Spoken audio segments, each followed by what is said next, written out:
What's up, guys? I'm back with the first league racing video of F123, for me at least. Not the first league racing video ever for the game, but our first league race for F123 was this past Wednesday.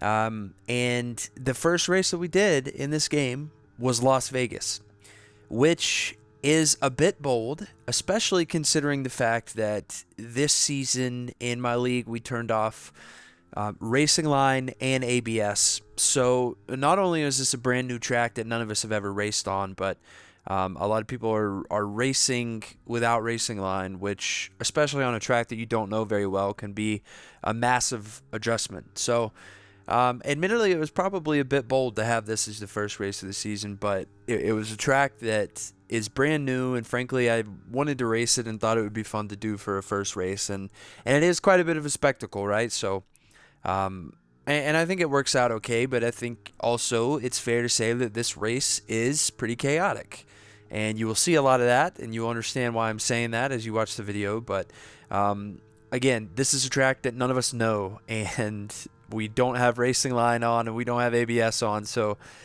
it gets a bit messy at times, and I'm not excluded from that. I will say I don't know the track very well. I've practiced the track, I have run laps, but if you're watching this qualifying lap, you can see that I'm just not very confident. I'm just a little maybe uncertain on corners and just not feeling great with the car. So um, I'm going to do the best that I can, but also I'm not expecting myself to light up the timing sheet. And you see me in 10th place after qualifying. That was with 11 cars, and I had a pretty good lap. I was on for a pretty good lap with my third lap. I was up like a second, I think, over my second lap that you just saw, and I bend it. So I didn't wreck or anything, but just lost a bunch of time. I think I missed a braking point. So that second lap stood, and I'm 10th. And off the line here at the beginning of the race, you can see I'm just trying to be very careful. Again, none of us know this track. I'm trying to be smart, and generally that's the way that I race also. I mean, you can't, people say this, but you can't win the race in turn one, but you can lose the race if you manage to DNF yourself. So the name of the game for me was trying to be careful and trying to be smart. The one exception is I do make a bit of a move here going down into this turn, and somehow I managed to escape unscathed, gain 4 spots immediately like that. So just an ultra run for me. That was awesome. You see here Joshua Steinberg locks up a bit. Turtle Commander is right in front of me, and I'm just going to try to stick with these guys and keep in front of Four Seam and Lord Tigritty behind me, and hopefully get in a pretty good groove. If you may be able to see on the bottom left map there, the lead Ferrari, which is Thug Hughes, is pretty far out ahead at the moment. Turtle locks up there, misses his braking point, so I get an extra spot for free. And again, I'm just saying, I think that the approach, especially when nobody knows the track, is to just stay on the track and stay consistent. And I don't always do that. There are certainly times when I make errors, and like I said, I know I'm not going to line up the timing sheet on this track, but I'm just going to do my best to stay in the race and keep myself in position where I can hopefully score some points, which you need to finish the race to do. And I think if you're consistent and you're smart, then you probably are going to be in a pretty good position to get some points. So no question, there was a bit of a ruckus there at that corner where I gained 4 spots in the first lap. But otherwise, it seems like the race is pretty clean. Missed a couple braking points by people and saw a caution flag. But then, like clockwork, after I say that, we get the VSC. And back to racing speed a little bit later in the lap, and I'm still P6. This is lap 2, of course. And it looks like I'm going to be able to settle into a bit of a groove here. I'm over a second behind Sean McGlock. He's on the soft tires, and I'm not confident that I'm going to be able to catch him. Freaky Petey there goes, gets sideways in the track. I managed to pass him without any incident.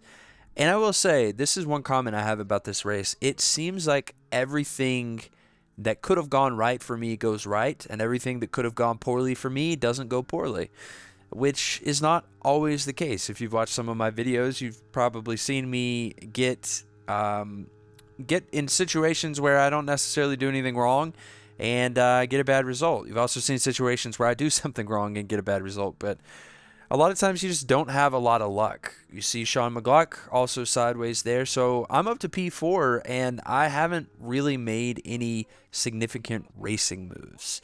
You see there, first full safety car of the race on lap 4.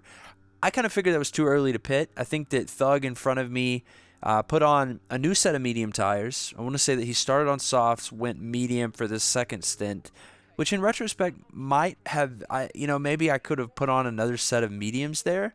Um, but the strategy that I have set out here is medium hard, and I'm certainly going to stick to that because I have already figured out that tire wear is massive in this game. Maybe in F122 I made a soft medium strategy work for a Miami League race one time, 50%. And the mediums were getting pretty worn at the end of the race. There's no question, but it was doable.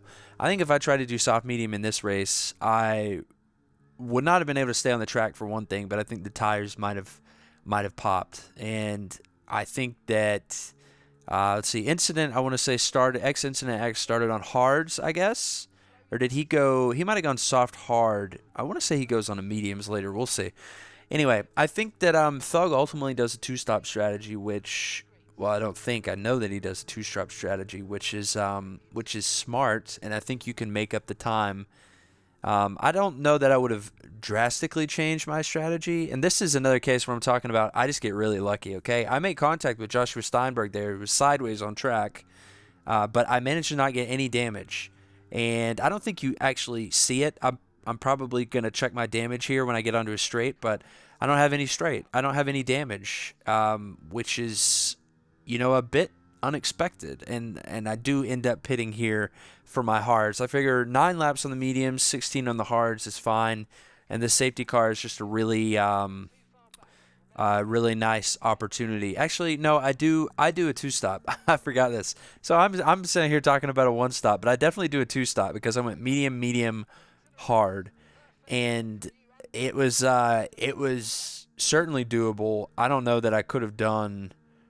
Yeah, I guess it would have been tough to do the one stop, even the medium hard. I think the tires would have been very worn at the end of the stint. So you can certainly make it work, but tire wear is huge in this game, and you can really feel when the tires are old and you're just not getting that grip, and it's incredibly tough. So kudos to the guys that made a one-stop work, although I don't know if there were any. You see the restart here, a bit of carnage. I get past 1.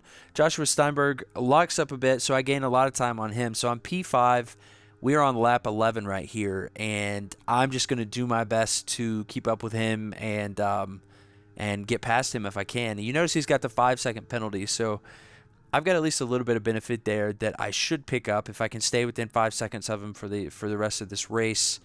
But I do think that he's probably going to the end on these hards if he can. So it will be interesting. And that's an interesting thing that I thought with this race too, is it was a bit fractured by all these safety cars that we had. And there were certainly a few incidents that occurred. But the tire strategy did get a little interesting when it's like, okay, well, there's a safety car. Should I pit for new tires? Should I stick with what I've got? And ultimately, I think that the medium hard idea works. So Sean McGlock there is sideways on the track. I did not want to go in front of him in case he started moving when I went in front of him, which Turtle Commander behind me did try to go in front of him, and they made contact. So maybe I was right about that. Joshua Steinberg gets sideways there, and I get past him. It seems to me that all the places that I made up in this race have just been purely from the fact that other people have made errors, and that's kind of like my bread and butter.